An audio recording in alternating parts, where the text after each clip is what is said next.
Ouais, effectivement, il y a différents temps et moments du match où on joue avec un niveau de jeu différent, un moment où on maîtrise, notamment le début du match, qui permet à l'équipe de prendre de l'avance.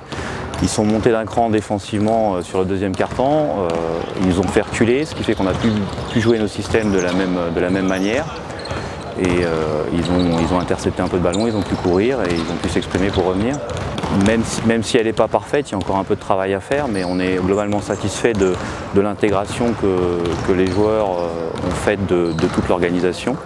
Et on y trouve une efficacité qui est intéressante, oui. Satisfaisant, hein, c'est un joueur qui est arrivé il y a 15 jours.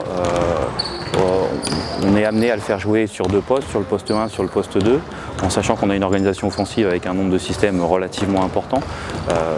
C'est satisfaisant parce qu'il a vraiment pu intégrer l'ensemble de ce qu'on a souhaité lui inculquer très rapidement, dans le même temps où sa performance sur le terrain a été juste. Il n'a pas forcé le jeu, il a laissé venir le jeu à lui et il a mis des paniers importants, donc c'est satisfaisant.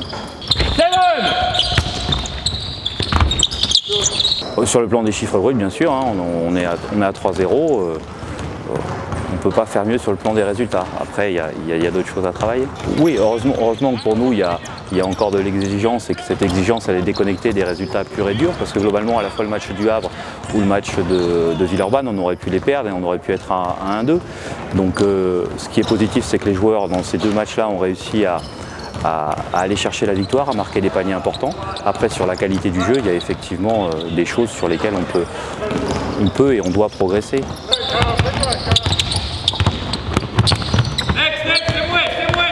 On a une organisation collective qui normalement doit nous permettre de trouver de l'alternance entre le jeu intérieur et le jeu extérieur, mais cette organisation elle est dépendante de ce que l'adversaire nous propose comme choix défensif.